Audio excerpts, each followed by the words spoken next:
et à tous. Merci Lanan pour l'introduction. Alors, je vais donc partager mon écran. Hop. Voilà, donc l'objet de ce webinaire d'1 heure est de comprendre le processus d'accès au bouquet API entreprise, API particulier et DGFIP. Je lui propose déjà de faire un tour de table. Je suis donc Charlotte Choplin, responsable produit API Entreprise, qui est un produit du pôle data de la DINUM. Je passe la parole à Arslan. Oui, bonjour tout le monde. Arsène Garoud, donc chargé de la relation utilisateur. Je m'occupe principalement du support pour les bouquets d'API, API entreprise, API particulier, ainsi que tout le support de DataPass que nous verrons un petit peu plus tard, qui est l'outil qui vous permet de faire vos demandes d'habilitation, donc vos demandes d'accès pour les bouquets que je viens de citer. Et je passe la main à Maïmouna Diouf de la DGFIP. Bonjour, je suis Maïmouna Diouf, je suis API Manager au sein de la délégation à la transformation numérique de la DGFIP et je pilote l'activité d'ouverture des accès aux API de la DGFIP. Voilà. Super, merci. Je vais donc vous présenter le déroulé. Donc déjà l'objectif, l'intention première de ce webinaire, c'est de faciliter les demandes d'accès en vous expliquant les process, donc cadre juridique, et surtout en réalisant plusieurs démos qui vous permettront de mieux comprendre le parcours lorsque vous souhaitez avoir accès aux données des entreprises ou des particuliers. Toutes les sections qui concernent jusqu'avant la partie de la DGFIP sont valables pour API entreprise et API particulier, puisqu'on est dans le même parcours utilisateur.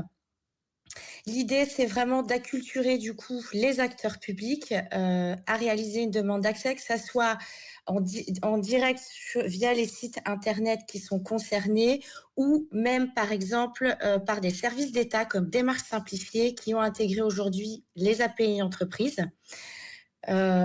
Je reviendrai un peu plus tard sur comment on vous accompagne. Et bien sûr, je dirais aussi, n'hésitez pas à réaliser, nous faire part de vos retours dans une méthode agile qui nous permettront bien sûr de faire évoluer le produit et d'automatiser au maximum tout ce qui est process aujourd'hui de demande d'accès pour vous faire gagner du temps. Ensuite, il y aura du coup un rappel des produits bouquets API entreprise, API particulier, assez bref, le cadre juridique, une démonstration du parcours pour réaliser un accès au bouquet. Donc, ça sera un parcours API entreprise, mais encore une fois, pour API particulier, c'est le même parcours. Puis, une démo de cas spécifique. Vous comprendrez ce que veut dire cas spécifique un peu plus tard. Un temps de questions. Et puis, la parole sera donnée à Maïmouna de la DGFIP pour expliquer les données disponibles et tout ce qui est process de demande d'accès. Alors, API entreprise, c'est quoi? C'est un bouquet d'API qui permet de simplifier les démarches des entreprises associations auprès des administrations en faveur du « dites-le nous une fois ». Quelques chiffres clés, 24 fournisseurs aujourd'hui de données, 37 API qui sont distribués, 30 000 acteurs publics qui utilisent ce service et plus d'1 million d'entreprises qui sont aidées du coup par semaine. Un usage croissant de plus de 30% par rapport à l'année dernière en termes de données consommées. Les données historiques distribuées par API Entreprise, cet écran met en avant aussi les données dernièrement disponibles. Donc, il y a les données d'identité qui concernent les entreprises ou les associations, comme la raison sociale, des données financières telles que chiffre d'affaires, liasse fiscale ou attestation fiscale, des données sociales telles que attestation de vigilance ou même les effectifs d'une entreprise, moyens annuels ou mensuels, et puis d'autres données telles que des certificats comme Caliba, RGE. API particulier. Donc, on est dans, encore une fois, le même service d'État qu'API entreprise, sauf que ce service distribue les données des particuliers. Aujourd'hui, il y a 9 fournisseurs de données. Donc, vous pouvez voir une liste ici de quelques API qui sont distribuées, donc à votre droite, comme le quotient familial, l'API service national, nouvellement disponible, ou le statut étudiant. Donc, 13 API distribués à ce jour et 1746 acteurs publics qui utilisent aujourd'hui ce service. API particulier est un service d'État qui est plus jeune qu'API entreprise. Un usage croissant par rapport à l'année dernière. Donc, on constate une hausse aussi de 30% de l'usage. Alors, le cadre juridique des bouquets API entreprise et API particulier. On se base sur les fondements des échanges du CRPA, qui est le code de relation entre le public et l'administration. Pour profaniser, il y a l'obligation d'échange pour le traitement des procédures du public. En gros, il est expliqué que une administration qui sait avoir accès à une donnée A, si une autre administration détient cette donnée A, elles sont censées faire circuler leurs informations entre elles pour justement favoriser le principe du dites-le une fois qui est « je suis un acteur public, je ne demande qu'une fois l'information à un usager, qu'il soit personne physique ou personne morale ». Et je dirais même que parfois, nous sommes dans le « ne nous le dites-nous plus », en gros. L'usager n'a même plus forcément à transmettre une fois l'information grâce à l'échange des données. En résumé, pour avoir accès au bouquet API entreprise ou API particulier, il faut être un acteur public au sens strict du terme, le numéro SIRET du coup de l'organisation fait foi, ou être un organisme qu'on peut appeler par moment satellite ou pas, mais ayant une mission de service public. Donc, avoir une mission de service public veut dire je suis habilité par l'État pour. Exemple, la SNCF aujourd'hui qui, lors de ses achats, pour certains types d'achats, est soumis au cadre juridique de la commande publique. Et ensuite, avoir une mission de service public et donc justifier l'usage des données demandées. Donc, vous le verrez dans la démonstration, mais en gros, bien inscrire le code du CRPA dans vos demandes d'accès, d'accord, API entreprise, API particulier, et puis ensuite justifier le pourquoi vous avez besoin de ces données-là dans le cadre de votre mission de service public. Par exemple, je suis une région, donc mon entité est missionnée pour accompagner les entreprises. C'est ma mission de service public. Je souhaite avoir accès aux données chiffre d'affaires ou effectifs afin d'instruire, et là on rentre dans le cas d'usage, des dossiers d'aide publique, puisque aide publique, marché public sont par exemple des cas d'usage API entreprise, ou tarification des transports, ou crèche pour API particulier. Comment traitons-nous les demandes d'accès ? La demande est traitée de la manière suivante. Donc, vous basculez sur un site qui est aussi un service d'État qui s'appelle DataPass, qui est l'outil d'habilitation à la donnée restreinte des administrations aujourd'hui. Puis, un instructeur ou instructrice instruira votre demande d'accès avec un temps de traitement d'environ d'une semaine. Dans ce process-là, comment on vous accompagne aujourd'hui ?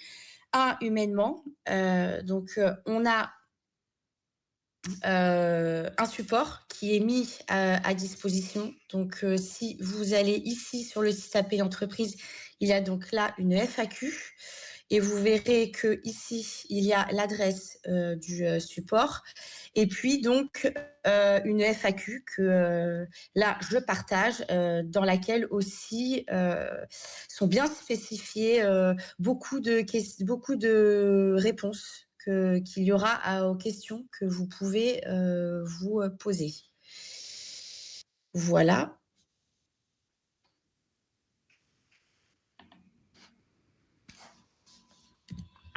Alors, je vais du coup réaliser maintenant une démonstration. On appelle ça une démo, pour être plus moderne, de comment je demande un accès au service API entreprise. Donc, je vais basculer ici. Hop. Alors, il y a 2 portes d'entrée pour demander un accès à API entreprise. Soit je sais que le site API entreprise existe, je m'y suis déjà rendue.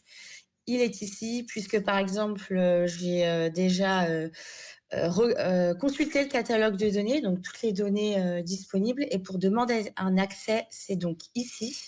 Je montre la deuxième porte d'entrée aujourd'hui, qui est le site DataGouv. Je clique sur API, je tape entreprise en sachant que j'ai même pas besoin du coup de taper dans le moteur de recherche, mais il existe. Bon, faisons-le. Hop. Et donc, le bouquet apparaît ici. Et non, ce n'est pas là. En fait, tu as cliqué sur le lien en bleu, donc il faut éviter de cliquer sur direction Ah, interministérielle. voilà. Ah, c'est intéressant. Ok, super, merci. Et du coup, la deuxième porte est ici. Voilà. DataGouv, qui est le site aujourd'hui qui recense toutes les données disponibles, distribuées par l'État, que ce soit en open data ou en données protégées et sous n'importe quel format, y compris API. Et donc, je peux aussi réaliser une demande d'habilitation ici. Voilà. Donc, si je pars du principe que je suis sur le site API entreprise, je demande un accès. Je suis donc un acteur public. Je vais du coup me placer comme une région. Je suis donc une collectivité ou une administration. Donc, mon cadre légal le justifie. Je peux me permettre de demander une habilitation. Aujourd'hui, j'ai une équipe, j'ai un service informatique qui va gérer les intégrations des données. Donc, je clique vos développeurs. Et puis, je choisis ici ensuite le cas d'usage qui m'intéresse. Par exemple, je choisis aide publique. Donc, il m'est bien spécifié les différentes étapes, hein, en résumé. Je débute donc ma demande. J'écris donc ici le nom du projet. Donc ici, j'ai donc aide publique et puis mise en place d'une interface pour instruire les dossiers d'aide publique. Donc, je décris mon projet. Décris mon projet, c'est à quoi ressemblera du coup cette interface, à quoi va-t-elle servir. Donc, par exemple, à instruire les dossiers. Elle va servir aux agents publics de la région Bourgogne d'instruire les dossiers aujourd'hui d'aide publique, financière ou pas, proposés par la région pour développer la politique économique de la région, qui l'utilisera, je l'ai déjà dit. Je peux mettre ici une maquette de mon projet et puis mettre une date de mise en production, d'accord, prévue. Bon, c'est approximatif. Et enfin, une volumétrie approximative qui est le nombre de démarches ou dossiers traités dans l'année. Par exemple, je peux mettre 50 000. Voilà. Alors là, hop, je renseigne ce champ. Voilà. Les destinataires des données, donc, puisqu'ici on a encore une partie données personnelles, même si la majorité des données aujourd'hui distribuées par API Entreprise sont des données de personnes morales, mais on inclut ici le fait que si vous souhaitez avoir accès à API particulier, là, ça va vraiment être important. Donc, moi, par exemple, je vais mettre agent public, durée de conservation des données. En général, on ne peut dépasser 36 mois. Il y a ici un lien qui vous renvoie vers une documentation. Je répondrai aux questions s'il y en a après. Quel est le cadre juridique qui encadre votre projet? Donc, je mets en avant le code du CRPA, précédemment cité, et puis je vais, moi, région, ensuite, aller mettre en avant le décret, l'article de loi qui évoque la mission de service public que j'ai. Donc, j'expliquais, par exemple, précédemment, la mission de service public des régions, d'accord, qui est justement de proposer des aides publiques et d'accompagner les entreprises. D'accord? Donc, on va faire comme ça, mettant en avant la mission de service public des régions. D'accord? Donc, normalement, vous allez la chercher, par exemple, ici. Alors, je n'ai pas le bon lien, mais vous devez fournir le lien d'un texte de loi. D'accord? Et puis, hop. Et puis, si c'est possible, si cela concerne, je ne sais pas, la mise en place d'une politique assez précise ou quoi, qu'il y ait un document officiel qui met en avant le type d'aide, par exemple, concerné, vous pouvez aussi préciser la nature et les références de texte. Vous pouvez bien évidemment inclure des documents si besoin, ou même mettre l'URL, comme je le disais précédemment, par exemple, du décret qui met en avant la mission de service public des régions. Là, je pense que ça peut bloquer parce qu'il n'y a pas d'URL. Normalement, ça ne bloquait pas l'autre jour. C'est pas grave. Donc, on va faire ça juste pour... Hop, est-ce que là, ça... Voilà. Donc là, du coup, nous basculons dans quelles sont les données dont vous avez besoin. Donc, vous verrez qu'il y a en grisé, précoché, toutes les données qu'on qualifie aujourd'hui d'open data, puisqu'AP Entreprise distribue des données open data et protégées. Ce sont bien sûr les données protégées qui font la plus-value d'AP Entreprise, puisqu'elles ne sont pas forcément disponibles toutes ailleurs. Et par exemple, j'ai besoin des effectifs, d'accord, puisque par moment, pour octroyer des aides, j'ai besoin de connaître la taille humaine de l'entreprise. Et puis, j'ai besoin aussi... le chiffre d'affaires il y a certaines données en bleu qui sont déjà aussi précochées puisqu'elles correspondent au cas d'usage juridique. Donc ça, c'était pour faire aussi gagner du temps, puisque juridiquement, vous avez le droit déjà d'avoir accès à toutes ces données-là. Et puis, comme je l'ai fait, donc j'ai coché effectif. Et puis, par exemple, comme je suis une région, je vais cocher aussi les données de certification Calliope pour tout ce qui est organisme de formation. Je passe à suivant. Alors, c'est quand même bien que je relise. Hein. Hop, rapidement. OK. Et puis ici, du coup, je vais inscrire tous les contacts. D'accord? Moi, je suis le demandeur. Aujourd'hui, le demandeur est le contact important puisque c'est la personne qui sera notifiée par email. Donc, très important de mettre la bonne adresse mail dès le départ. Attention, votre jeton va expirer puisqu'il est valable 18 mois de 1 et ce sera la seule personne aussi, le seul interlocuteur qui pourra étendre les droits du jeton. C'est-à-dire que moi, de ma région, j'ai besoin d'avoir accès à d'autres données supplémentaires. Il n'y aura que le demandeur qui pourra avoir accès. Donc, par exemple, je mets mon nom. C'est là où ça prend un peu de temps. Désolée. Mon prénom. Donc, par exemple, alors là, je mets donc mon adresse mail. Voilà. Là, la fonction. Donc, le responsable de traitement, il détermine seul ou conjointement. Je ne vais peut-être pas rentrer dans tous les détails puisque tout est expliqué lors de la demande et que, encore une fois, dans la FAQ que je vous ai présentée, toutes les explications sont bien spécifiées. Si réellement il y a une question importante, à ce moment-là, je vous laisserai me la poser un peu plus tard. Dans quel est le responsable de traitement, délégué de protection des données, voilà. Hop. La fonction, bien sûr, je remplis tout, idem. Ici. Pareil. La fonction, toujours pareil. Contact métier, important. Contact technique, contact important, puisque ce contact-là, au-delà du demandeur, sera le seul qui pourra aller récupérer le jeton dans le compte API Entreprise après. Mais je vous montrerai. Là, c'est pareil. On va aller vite. Hop, hop, hop. Donc, je vérifie bien sûr, que tous les contacts que j'ai spécifiés sont justes. Je n'hésite pas à faire une relecture. Je clique ensuite sur suivant et là, j'ai un récapitulatif de ma demande. D'accord? Donc, qui je suis? Toujours moi le demandeur. Attention, contact très important. l'organisation à laquelle j'appartiens, le nom de mon projet, la mise en place, je relis, traitement des données personnelles. Je refais bien une passe sur mon projet, le cadre juridique ici, d'accord?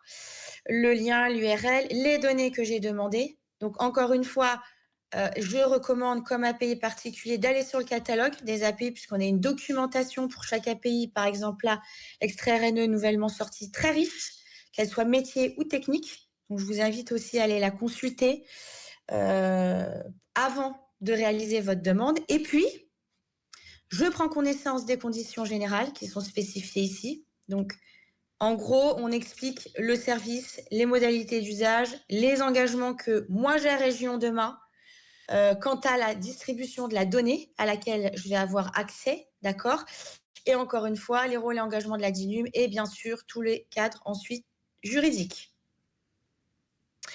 Je coche, je confirme que le délégué de la protection des données est informé de ma demande. Je regarde l'heure et puis je soumets ma demande. Voilà. Là, j'ai soumis ma demande. Donc, normalement, je reçois un mail sur ma boîte mail ici. Votre demande d'accès, comme on peut le voir, a bien été reçue par nos services. Vous m'entendez bien, toujours? C'est vrai que je suis seule devant l'écran. Oui, pas de souci. Oui, Ah, oui, oui, super. Charlotte. Merci à vous. Je reçois du coup, ma demande est reçue, elle va être traitée sous peu. Je peux du coup consulter et modifier ma demande à tout moment, bien sûr, ici, qui est mon compte DataPass. Mais ce n'est pas ce que je souhaite faire pour l'instant, puisque moi, j'ai relu ma demande, tout est OK.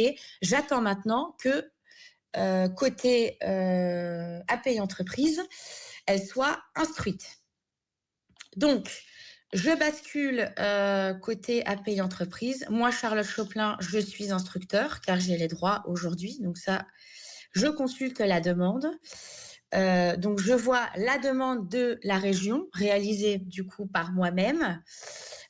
Donc là, vous voyez ce que voit un instructeur, hein, d'accord, quand vous réalisez une demande.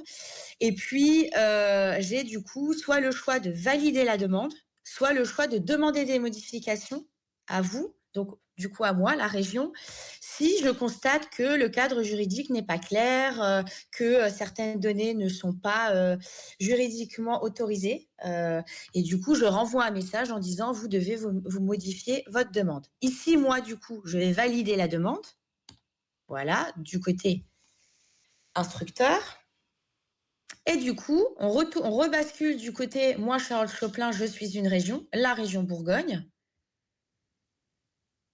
Et je constate que ma demande a été validée d'accès à API entreprise. Alors là, comment ça fonctionne? Je me connecte au compte API entreprise, ce qu'il me demandait de faire. Donc, je me proconnecte, hein, très important. Donc, normalement, comme vous êtes un acteur public, vous avez un nom de domaine qui match. Je rentre, voilà.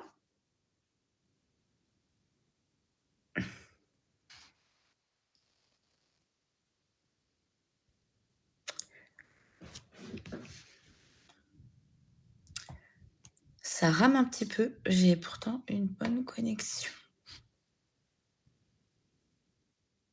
Et j'accède du coup à mon compte API entreprise, d'accord, qui est important, puisque le compte DataPass sert à gérer vos demandes d'accès, vos avis juridiques. Quand je bascule sur mon compte API entreprise, on parle d'opérationnel. Donc, j'ai accès à mon jeton et c'est aussi la première porte d'entrée si je veux étendre les droits de mon jeton. D'accord? Du coup, j'arrive ici et je retrouve ici, hop, mise en place, mon nouveau jeton. Donc, bien sûr, je ne vais pas l'afficher puisque c'est une donnée qui est sécurisée. En revanche, vous voyez ici que vous avez la demande juridique qui est reliée, donc qui correspond, parce que demain, vous pouvez être une région et clairement réaliser plusieurs demandes d'accès, même si on réfléchit à d'autres moyens plus fluides. Mais normalement, c'est une demande d'accès par cas d'usage. Donc, si demain, c'est un cas d'usage marché public, c'est une autre demande d'accès API entreprise. Donc, j'avance. Je souhaite avoir plus d'informations. Ça rame un peu. J'ai essayé de fermer page.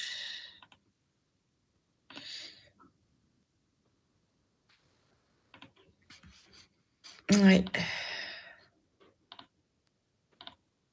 Hop. Je vais couper ma caméra. Et je reviens. Voilà mon compte. D'accord? Donc, il est en résumé, mes droits d'accès sont affichés, ce qui est bien, puisque j'ai tout à seul et même endroit. Mon jeton, du coup, sa validité, encore une fois, j'ai dit 18 mois, donc très important de ne pas oublier de le renouveler, hein, sinon il n'est plus valable. J'ai un chat aussi, je m'en excuse. Et du coup, je peux, ici, si je le souhaite, demander l'accès à d'autres API et ça me renverra du coup, ici, vers ma demande DataPass pour recliquer, resélectionner ensuite de nouvelles données et resoumettre la demande. Je ne fais pas forcément là le parcours d'accès, parce que l'objet, c'était vraiment réaliser une demande d'accès. Et une dernière chose que je souhaitais montrer, c'est que du coup, le jeton est ici, d'accord? Donc, j'ai le choix soit de le transférer via un lien sécurisé, moi demandeur, à mon équipe technique, un lien sécurisé qui dure 4 heures, soit le contact technique, lui aussi, mentionné dans la demande d'habilitation réalisée auparavant, lui aussi pourra se connecter au compte API entreprise et du coup, avoir accès directement au jeton. Voilà. Il est aussi proposé ici de pouvoir, vous pouvez aussi copier-coller le jeton, mais je ne le recommande pas forcément parce que vous ne pouvez pas normalement transmettre un jeton par mail, vous ne pouvez pas passer par tout ce qui est entre guillemets tout public et tout risque que le jeton soit volé entre guillemets quoi et utilisé après à des fins non juridiques et légales entre guillemets. Voilà. Je pense que j'ai fait le tour de réaliser la demande d'accès globalement. Je reviendrai si vous avez d'autres questions après. Donc, bien sûr, une fois que ma demande elle est validée, une demande d'habilitation est créée, comme vous avez pu le voir, et pourra faire l'objet d'avenants, comme j'ai pu le dire, par exemple, étendre les droits du jeton ou autre. Ça va être la prochaine démo. Voilà. Mais avant cette prochaine démo, est-ce que je peux répondre à, je dirais, 3 questions, 4 questions maximum? Je crois qu'il est 15 heures. Justement, Charlotte, là sur le chat, donc on a Ziad qui dit bonjour, quel est le mode d'appel aux données? Alors bon, le mode d'appel aux données, ça va donc les modalités d'appel vont dépendre de l'API. Exactement. Chaque API a des modalités différentes. Il dit, par exemple, si je recherche une entreprise par sa dénomination d'unité légale et que cela contient une faute de frappe, déjà là, j'imagine que vous parlez de l'API Sirène et donc comme je l'ai dit sur le chat, on appelle un SIRET ou un Sirène, mais on ne va pas appeler avec le nom d'une entreprise. Mais je te laisse compléter. Oui, alors je ne sais pas quelle API vous utilisez, mais c'est peut-être l'API du coup recherche d'entreprise, sauf erreur de ma part. Je pense qu'on peut rechercher à travers un nom. Ah, ok. Je pense, mais ou peut-être qui intégrait du coup elle l'API Sirène, mais en gros tout dépend des données que vous souhaitez au départ. Là encore une fois, ce que je recommande fortement, c'est d'aller sur le site API entreprise et d'aller consulter le catalogue de données. Et pour chaque API, j'avais du coup partagé la documentation rapidement qui est ici. Mais par exemple, comme le disait justement Arslan, ici, on sait que le numéro de l'identifiant, c'est le numéro SIRET. Voilà. Mais avant ça, c'est déjà très bien d'aller regarder en fait les données qui vous intéressent. Ici, c'est pour le bouquet API entreprise. Et encore une fois, il faut aller aussi voir en fonction de votre besoin de données sur le site déjà DataGouv. Hein. Est-ce que vous souhaitez avoir accès à une API déjà? Donc, il faut aller là. Si c'est de la donnée, c'est là. Et après, vous tapez le mot-clé qui vous intéresse. Voilà. Mhm. Si ça concerne la donnée protégée, je vous invite à me recontacter si vous êtes un acteur public ou avez une mission de service public. Je mettrai mon adresse mail dans le chat plus tard. OK. J'écoute. Il y a une question qui va faire la transition avec ma partie, je pense, c'est comment renouveler le jeton pour garder l'accès à la mise à jour des cautions de la CAF? Donc, OK, bah, ça concerne en plus API particulier. OK. Est-ce qu'il y a d'autres questions? Non, il y a juste Ziad qui est revenu vers nous, donc qui a compris et qui dit: «Pour l'instant, on utilise la base sirène directement». OK, Bon, voilà, en tout cas, Ziad, très vous bien, tu avais avez, raison. sur le lien que je vous ai transmis, le catalogue de toutes les API qui sont présentes dans le bouquet avec leur documentation. Dans la documentation, vous allez pouvoir retrouver les modalités d'appel, vous allez pouvoir, retrouver, quelles sont les informations renvoyées. On a une documentation qui est très, très, très complète, donc n'hésitez pas à jeter un coup d'œil en fonction de l'API que vous voulez appeler. Super, ben, du coup, je te laisse la main, Arslan, c'est ça? On est bon? Oui, du coup, je me représente juste pour ceux qui sont arrivés en cours de route, donc Arsène Garout, je m'occupe de la relation utilisateur et du support, donc pour API particulier, API entreprise, ainsi que DataPass. Et l'idée, c'est qu'on puisse voir ensemble quelques cas pratiques bah, par exemple, comme Christian a dit sur le chat, j'aimerais renouveler le jeton, mon jeton d'API particulier ou d'API entreprise. J'aimerais peut-être, bah, je pars en retraite, par exemple, ou alors je quitte l'organisation. J'aimerais transférer ma demande d'habilitation à une autre personne, etc., etc. Donc, on va voir tout ça rapidement. Je vais partager mon écran.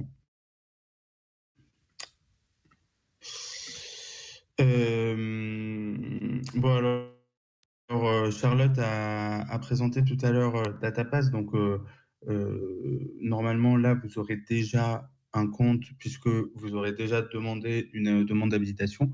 Une habilitation, pardon, mais faut savoir que DataPass, le seul bouton pour se connecter, c'est vraiment celui-là, s'identifier avec ProConnect, et il faut voir vraiment ProConnect comme l'outil de connexion pour nos sites à nous au sein de la direction interministérielle du numérique. Donc, votre compte ProConnect avec lequel vous vous connectez sur DataPass sera le même compte que celui avec lequel vous allez vous connecter sur vos espaces administrateurs, API particuliers ou API entreprise, ou peu importe les autres outils que vous utilisez de la DINUM. Donc là, moi, je me suis déjà connecté avec un compte test ici, mais normalement, sinon, vous devriez voir votre nom et votre prénom. Donc là, c'est vraiment la page d'accueil de DataPass où on peut voir ici que je suis rattaché à la commune de Clamart, bien sûr de manière fictive, mais il est important de noter que vous pouvez être rattaché à plusieurs organisations. Donc par exemple, moi j'ai un poste au niveau de la ville et j'ai aussi un poste au niveau de la région. Je peux très bien avoir un compte au niveau, enfin, je peux très bien faire en sorte que mon compte soit rattaché à la ville et aussi à la région. Donc là, par exemple, on peut voir que sur ce compte test, je suis rattaché à 3 organisations, donc ici la commune de Clamart, l'ANCT, ainsi que la commune de Los ou Lous. Je sais pas trop comment ça se prononce. Alors, je reviens sur la commune de Clamart. Donc ici, vous allez pouvoir retrouver, donc vous avez 2 onglets, les demandes, les habilitations, parce que vous serez peut-être amené à faire plus qu'une seule demande d'habilitation. Donc là, on a dans mes demandes, en général, ce qu'il faut comprendre sur la différence entre demande et habilitation, c'est que je vais faire une demande d'habilitation pour après avoir une habilitation. Donc, ma demande, si elle est validée, va déboucher sur une habilitation, mais ma demande, elle peut être, par exemple, ici, en mode mise à jour, en mode brouillon, en mode à modifier, etc. Là, donc vous pouvez retrouver toutes vos demandes. Important de noter que vous pouvez aussi avoir accès à toutes les demandes ou toutes les habilitations de votre organisation. Donc là, vous avez un filtre, filtré par demandeur. Donc là, je vois que les demandes pour lesquels je suis demandeur, mais je peux très bien voir les demandes de l'organisation, toutes les demandes de l'organisation. Bon, là, voilà, vous pouvez voir, j'ai beaucoup plus de demandes parce que j'ai des personnes de mon organisation qui ont commencé des demandes d'habilitation. Dans l'onglet Les habilitations, vous avez vos habilitations actives. Donc là, c'est bon, mon habilitation a été validée par l'organisme en question, donc que ce soit API entreprise, la DGFiP, peu importe. Je les vois ici. À tout moment, je peux consulter ces demandes-là. Donc là, je consulte, voilà, hop, je retrouve toutes les informations. Et à tout moment aussi, je peux mettre à jour les habilitations. Pourquoi mettre à jour une habilitation? Par exemple, je veux mettre à jour cette habilitation parce que peut-être le projet a un petit peu changé. Par exemple, j'ai envie de demander plus de données que ce que je n'ai déjà, ou peut-être que j'ai envie d'enlever des données que je n'utilise plus au sein de mon organisation. Ça, c'est une très bonne pratique. Ou alors, peut-être que mon délégué à la protection des données est parti, a été remplacé par quelqu'un d'autre. Donc là, lorsque vous êtes en mode mise à jour, donc là, je suis rentré en mode mise à jour, je peux, au niveau de chaque sous-section, cliquer en haut à droite sur modifier. Et après, là, écoutez, peut-être que je vais modifier là les personnes impliquées et que mon contact technique, c'est plus Dupont, c'est Michel. Là, j'enregistre. Alors bien sûr, vous allez bien changer un petit peu tout le mail, le numéro de téléphone. Et là, ne pas oublier de cliquer en bas à droite sur envoyer ma demande de modification. Ça, c'est quelque chose que je vois très souvent. C'est les gens qui viennent vers moi sur le support parce qu'ils ont fait la modification en question. Mais après, ils me disent, je ne sais pas quoi faire, ça n'a pas été changé. Bah oui, parce que il faut envoyer la demande parce que ça repart en instruction derrière. Et c'est normal. Si je rajoute une donnée, j'envoie ma demande de modification parce que la demande doit être réinstruite pour que nous, après, on puisse voir est-ce que vous avez bien le droit d'avoir accès à cette donnée ou pas. Autre question qui revient assez souvent, c'est je quitte l'organisation, je ne suis plus à mon poste, je veux donc que quelqu'un d'autre devienne demandeur de ces habilitations au sein de la collectivité, je veux transférer mes habilitations. Donc là, vous avez un bouton en haut à droite de transfert. C'est une fonctionnalité qui est là depuis le printemps passé. Et en cliquant sur transfert, là, je peux mettre le mail du nouveau demandeur. Et en faisant ça, l'habilitation va directement être transférée à cette personne-là. Autre particularité de la fonctionnalité transfert, c'est que si je pars sur toutes les demandes de l'organisation, imaginons quelqu'un est parti en retraite, la personne n'est vraiment plus là, donc elle ne peut pas vous transférer la demande, et ce n'est pas grave parce que je peux, alors là, j'ai pas d'exemple ici, peut-être dans les demandes, je vais avoir un exemple, tiens.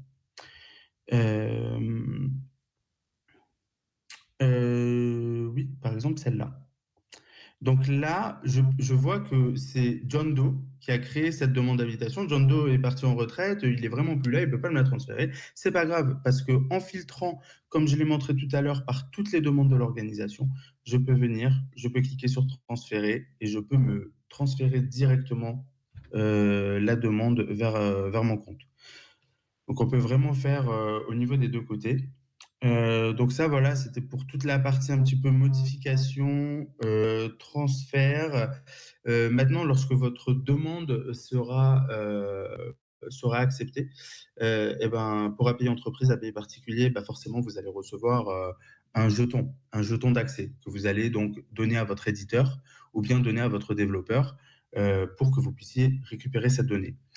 Eh bien, pour cela, ça se passe sur le site de entreprise.api.gouv.fr. Vous allez recevoir un mail avec l'adresse, donc pas de panique. Moi, je suis bien sûr sur le site staging, donc c'est le site démo. Vous n'aurez pas ce petit staging avant. Et là, on peut voir que je suis connecté. Donc, encore une fois, avec le même compte ProConnect. Et là, en étant connecté, j'ai accès à toutes mes habilitations API entreprise. Et là, je peux voir les jetons.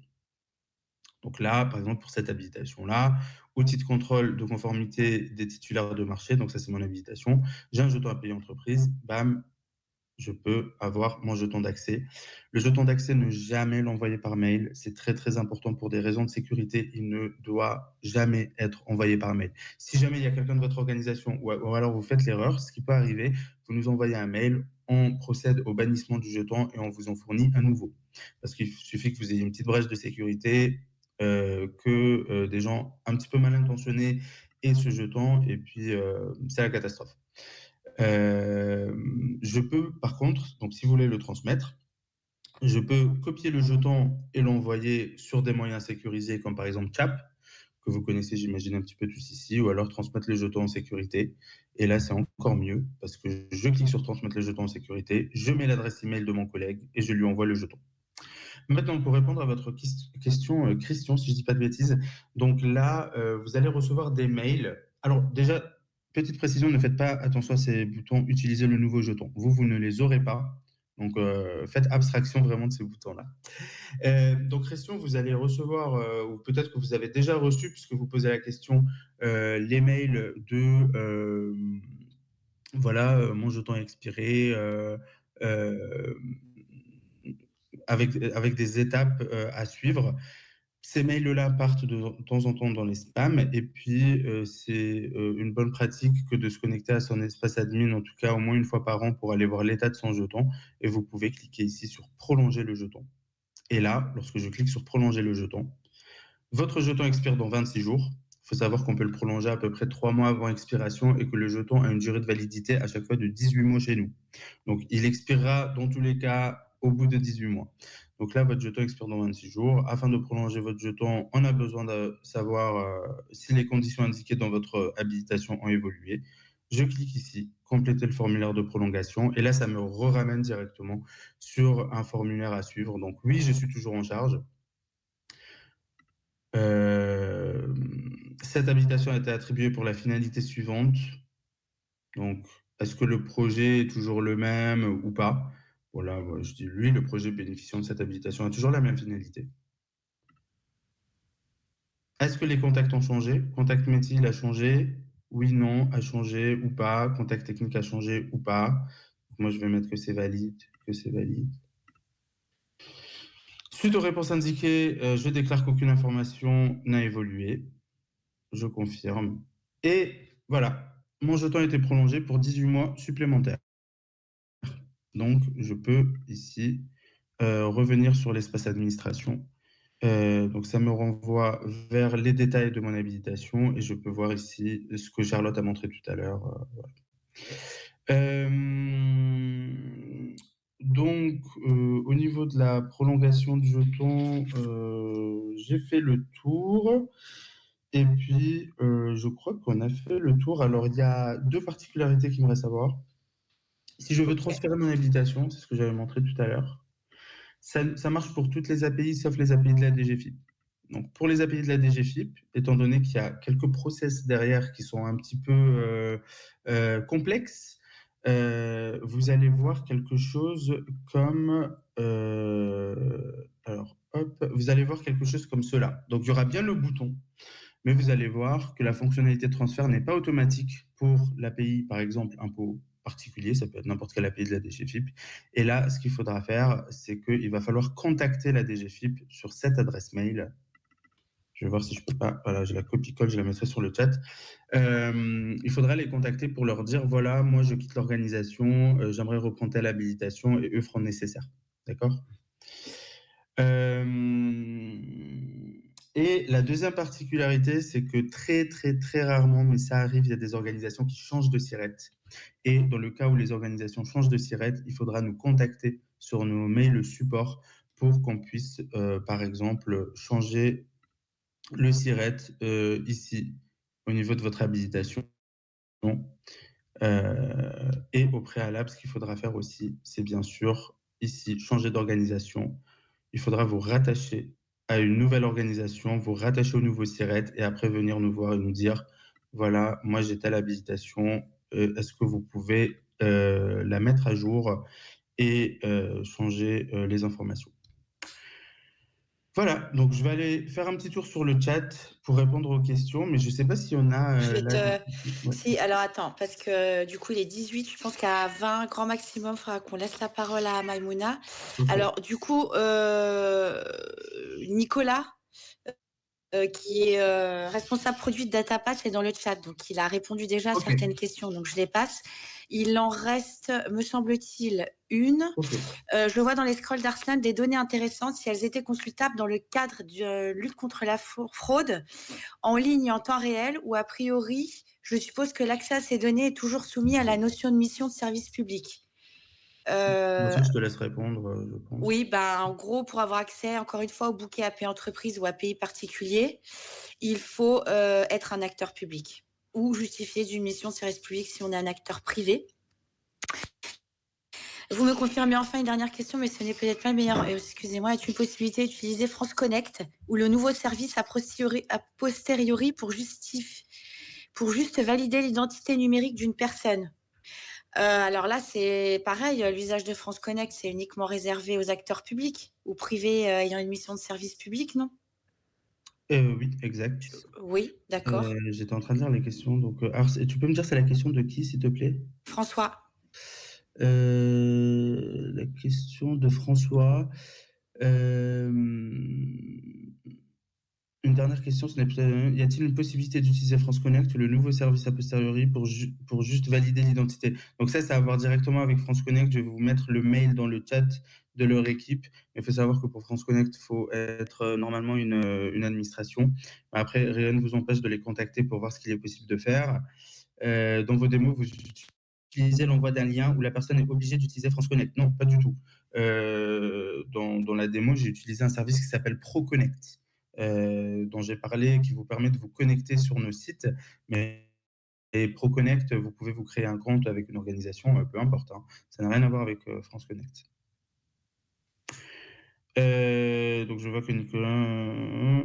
Ok, bon, je pense qu'on est bon. On peut passer à Maïmouna et je répondrai au reste des questions sur le chat, Charlotte. Super, merci. Je t'en prie. Merci Arslan, Charlotte.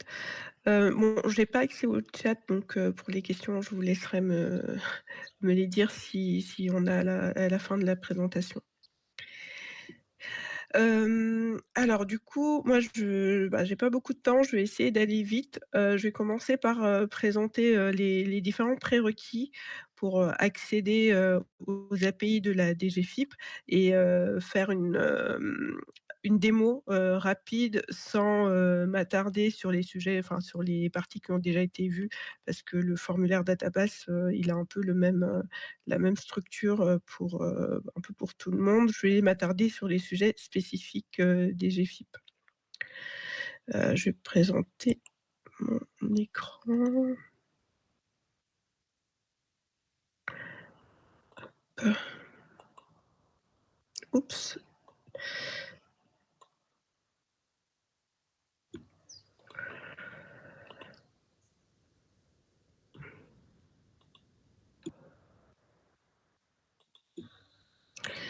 Alors, est-ce que c'est bon? Parfait. Parfait. OK, super. Alors, donc les prérequis pour un raccordement en production d'un partenaire à une API de la DGFiP, il faut savoir que les API de la DGFiP donc sont sous secret professionnel et c'est pour ça que, on a une certaine rigueur, notamment liée à la sensibilité de certaines données qui peuvent être transmises sur, les personnes qui sont autorisées, à avoir accès, à nos données, les partenaires. Hop. Je sais pas, j'ai un petit souci au niveau du passage des slides. Je vais essayer de recommencer. OK, alors, premièrement, c'est l'éligibilité de l'organisation, à se raccorder à une API.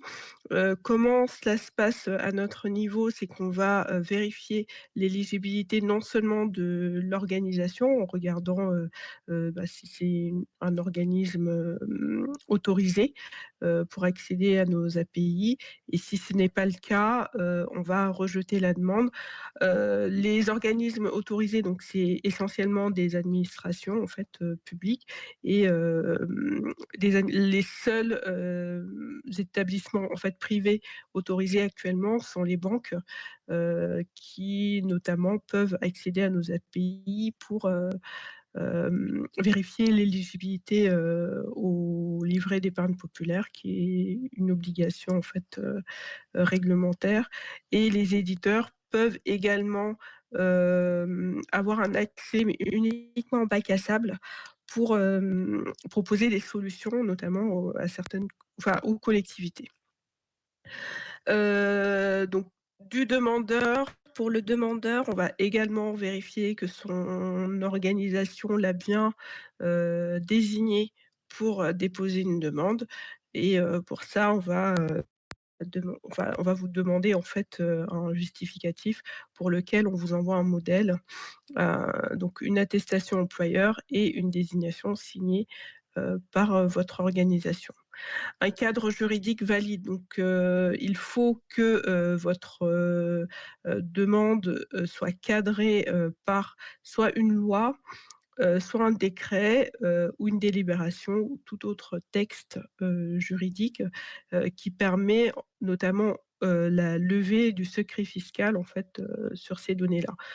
Heu, on a, comme cadre juridique donc le CRPA déjà qui autorise en fait, les entreprises, enfin les administrations à s'échanger, les données entre elles, et j'irai un peu plus loin quand je vais faire la démo, mais par exemple, les collectivités doivent fournir une délibération qui liste, les données, qui sont nécessaires aux, services qu'ils souhaitent mettre en place.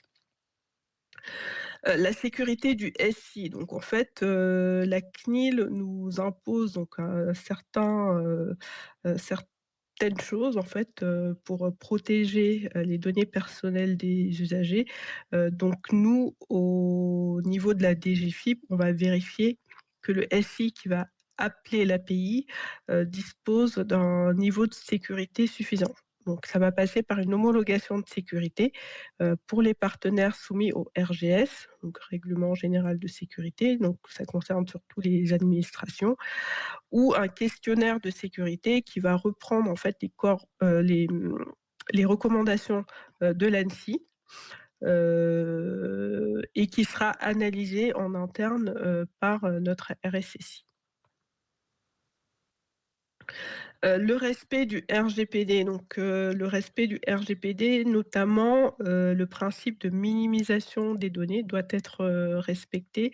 Donc ça rejoint un peu le cadre juridique, qui va non seulement, donner un texte en fait qui permet la levée du secret fiscal, mais il faut également un texte ou une délibération qui liste les données qui peuvent être transmises. C'est important surtout pour, l'API, impôt particulier, qui, permet de transmettre en fait l'ensemble des données qui sont dans, l'avis et la déclaration d'impôt, mais on ne va pas toutes les transmettre à tous les partenaires qui le demandent. Donc, il faut qu'on puisse identifier exactement quelles sont, les données qui sont nécessaires à votre traitement et c'est le texte, en fait, qui va nous, le donner et donc tous ces prérequis, semblent peut-être, un peu rigides, mais ça nous permet, nous, de nous assurer que, l'échange de données qu'il y a entre la DGFiP et les partenaires externes se fait de façon sécurisée et maîtrisée et nous sommes dans l'obligation en fait de respecter, notamment les exigences de sécurité informatique pour ce qui est de la protection des données personnelles et le RGPD.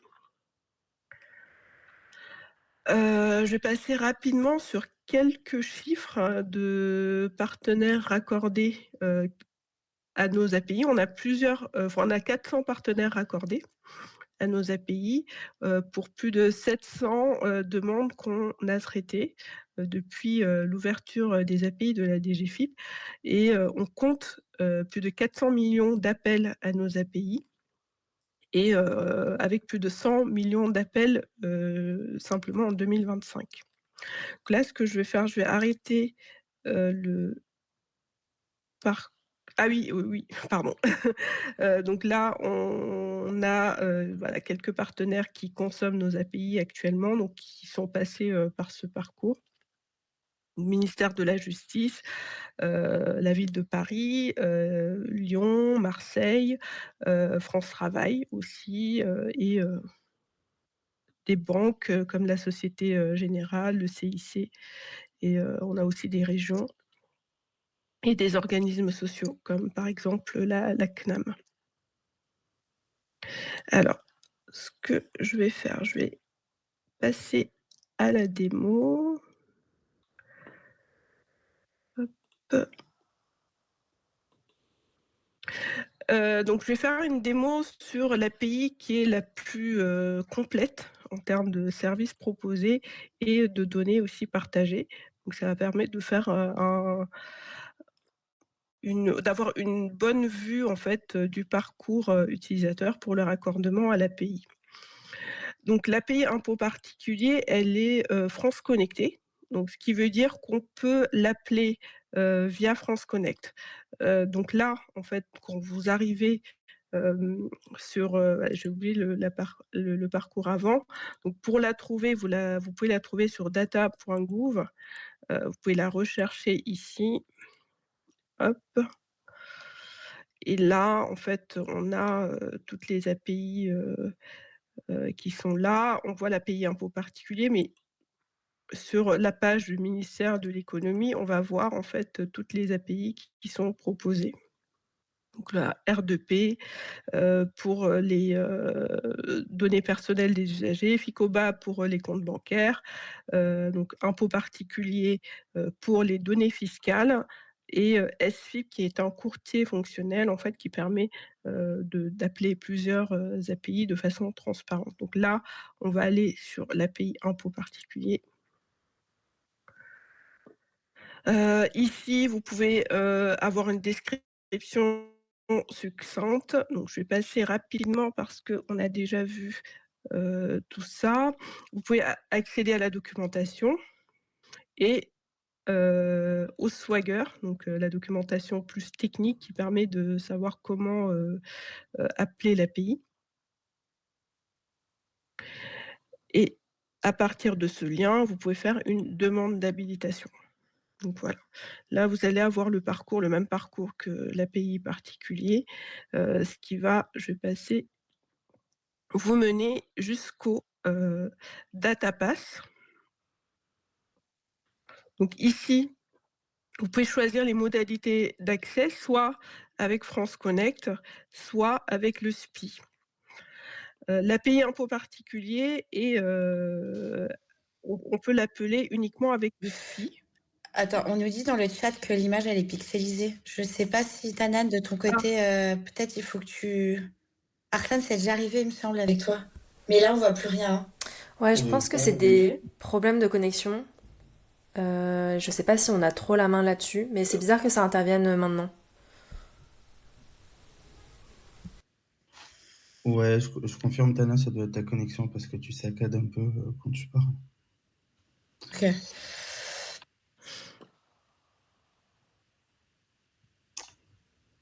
Bah, tu peux continuer, Maïmouna. Continue? C'est plus, OK. ouais, c'est plus clair là, oui. Oui, OK. Merci, hein, Très merci à bien. toi. Donc on a 3 modalités d'appel: France Connect, SPI ou état civil.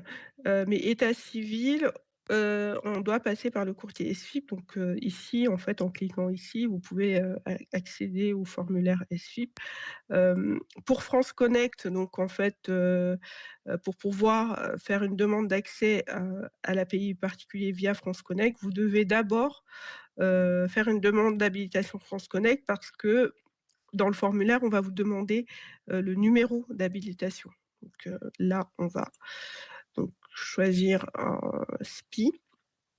Donc, est-ce que vous travaillez avec un éditeur? Si vous travaillez avec un éditeur, vous avez, la possibilité, il faut savoir que le parcours, vous pouvez avoir un parcours soit en 2 étapes, c'est-à-dire passer d'abord en bac à sable, puis en production, ou alors directement en production. Donc si vous avez un éditeur qui a déjà finalisé ses développements, vous pouvez, déposer une demande directement en production parce que, ces développements ont déjà été validés. Vous n'avez pas besoin, d'accès en bac à sable.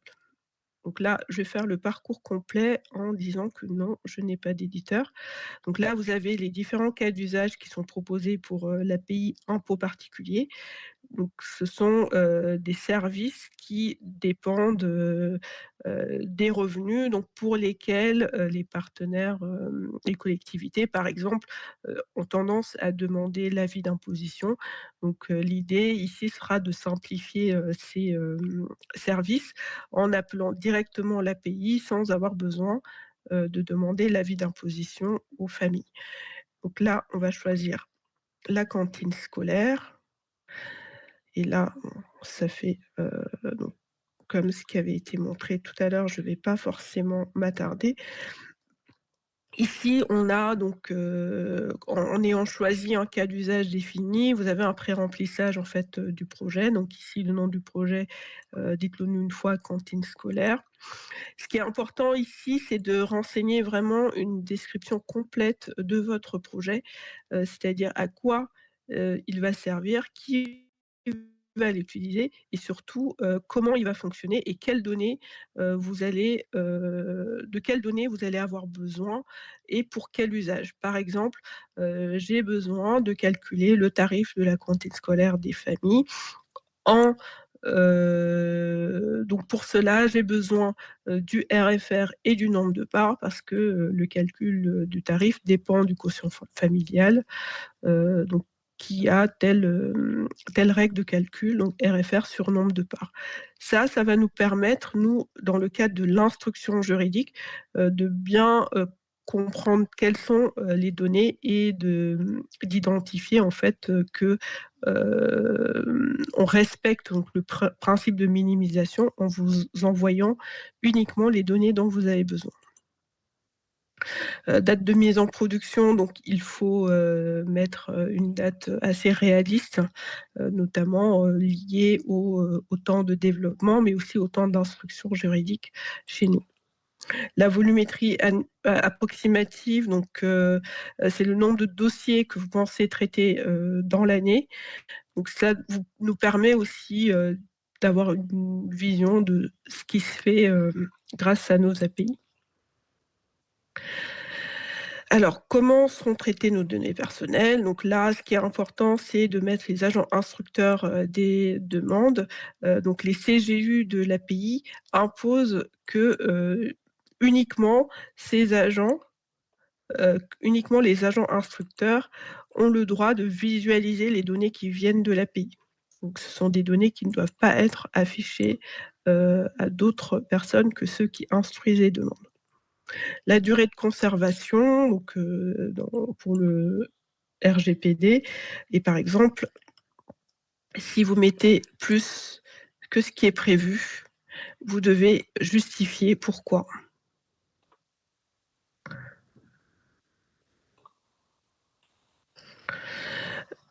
Le cadre juridique, donc, pour la cantine scolaire, pour les collectivités, donc ce que je disais, c'est qu'on a, le CRPA et une délibération qui doit être jointe. Hop. Qui doit être jointe ou alors ici, vous pouvez ajouter un texte, législatif. Si c'est un autre cadre juridique. Hop. Donc là, un rappel, c'est une page un peu et ici, vous avez la liste des données qui sont proposées. Là, on a une échantillon pour, impôt particulier, donc on a un échantillon de données, qui sont proposées. Donc vous pouvez choisir le millésime en fonction de votre règle. Donc si votre règle de calcul, s'appuie sur la dernière année de revenus, vous cochez N-1. Les données dont vous avez besoin pour votre, donc, les noms, prénoms, des déclarants 1, déclarant 2. Si vous avez besoin de l'adresse pour vérifier que la personne, réside bien, dans, la commune pour bénéficier d'un certain tarif. Allez, nombre de parts, revenu fiscal de référence. Donc vous avez d'autres données possibles. Donc par exemple, si votre règle de calcul s'appuie sur le revenu brut global, pardon. Et si vous avez besoin de données supplémentaires qui ne sont pas présentées ici, vous avez la possibilité de joindre une expression de besoin spécifique. Alors pourquoi on ne les présente pas toutes? Parce que elles sont beaucoup trop nombreuses pour apparaître sur une page. Donc en fait, si vous avez identifié des données assez spécifiques dont vous avez besoin pour votre traitement, vous pouvez nous contacter donc à cette adresse. Nous vous envoyons un document sur lequel vous pouvez préciser les données que vous ne trouvez pas ici et dont vous avez besoin. Donc là, je ne vais pas m'attarder là-dessus, on a déjà vu. Hop.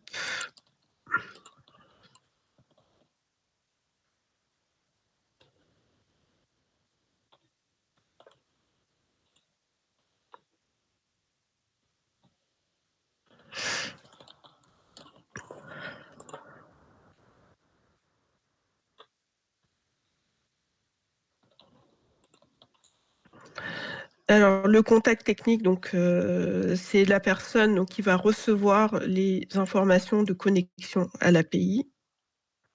Et vous avez la possibilité d'ajouter des contacts supplémentaires.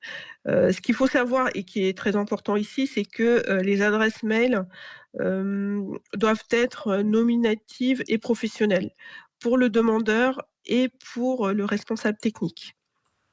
Donc c'est pour ça qu'on propose en fait des contacts supplémentaires. Si vous avez besoin d'ajouter une BALF, par exemple, une boîte à lettres fonctionnelle, qui n'est pas forcément nominative, vous pouvez les ajouter ici. Mais les personnes qui sont dans les personnes impliquées, donc contact technique, responsable traitement, petite tolérance pour le DPD, qui peut où on peut mettre une boîte à lettres fonctionnelle, et le demandeur doit avoir des adresses mail nominatives et professionnelles. Pardon. Et là, voilà, une fois que c'est bon, vous pouvez ici donc lire les CGU.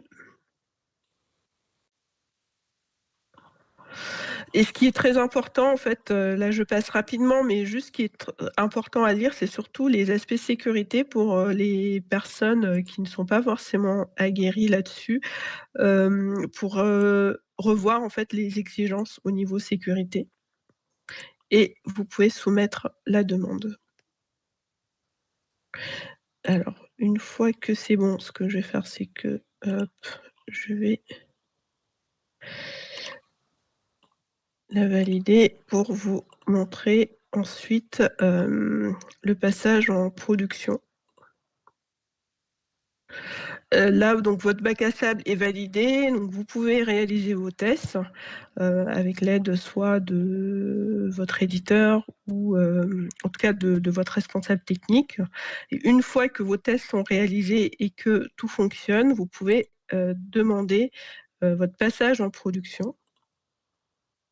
Donc là, on va vous demander d'attester d'avoir réalisé une recette fonctionnelle. Ici, donc à cet endroit, on va vous demander votre homologation de sécurité, donc la décision d'homologation, nom de l'autorité, donc c'est le RSSI. Hein. Les dates d'homologation.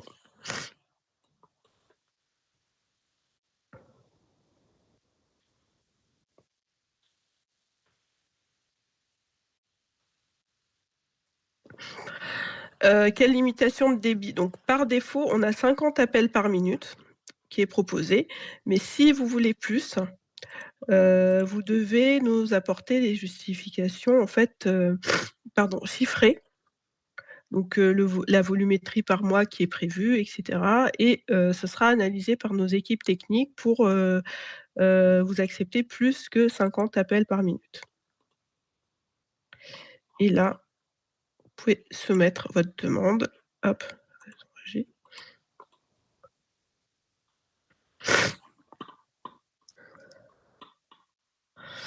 et voilà. Elle sera ensuite instruite chez nous. Donc nos experts, juridiques, RGPD et sécurité vont instruire, votre demande.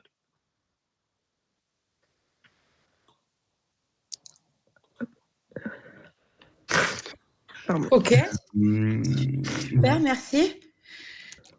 Ah et du coup, parce qu'on a 15 minutes quasiment de retard, Ouais. mais pas de souci, hein, bon, les mots, elles ont pris un peu plus de temps que prévu, c'est comme ça. Du coup, il y a une question: serait-il possible d'avoir un récapitulatif des cadres d'éligibilité aux API DGFiP? Alors, est-ce qu'elle concerne des populations particulières ou il dit notamment pour les banques et les éditeurs du domaine bancaire et SEPA Mail. Ouais. on peut vous envoyer le cadre juridique pour les banques? C'est accessible nulle part sur un site internet? Alors, oh, pardon. Alors, sur, si c'est accessible, c'est juste qu'il faut que je fasse un copier-coller et que je l'envoie. Ok, Je vais aussi mettre le mail, je peux le faire. Ouais. je vais mettre le mail Maïmouna d'Ethereum données demande d'accès à Ouais. DGFiP. Donc ça c'est un mail qui va vous mettre directement en relation avec l'équipe API de la DGFiP si jamais vous avez des questions par rapport à vos demandes d'accès. Donc je vais le mettre sur le chat. Mais en tout cas, les éditeurs n'ont pas besoin de cadre juridique parce qu'ils ont accès uniquement au bac à sable et les banques savent très bien en fait les textes qui les obligent en fait à vérifier l'éligibilité au LEP. Donc voilà, mais on vous enverra le texte précis. Merci. Je vois pas d'autres Euh, questions. J'ai non. l'impression qu'on peut peut-être conclure le webinaire. Du coup, merci à toutes et tous. J'espère que ça vous a été utile et que c'était intéressant pour vous. Si vous avez d'autres questions qui surviennent suite à ce webinaire, Arsène et Charlotte vous envoyez pas mal de mails de contact, donc n'hésitez pas à les contacter. N'hésitez pas non plus à regarder le reste de la programmation de la rentrée de DataGouv que je vous ai introduit en début de webinaire. Et sur ce, je vous souhaite une très bonne après-midi. Merci beaucoup. Au revoir. Bel après-midi, à bientôt. Au revoir. Au revoir.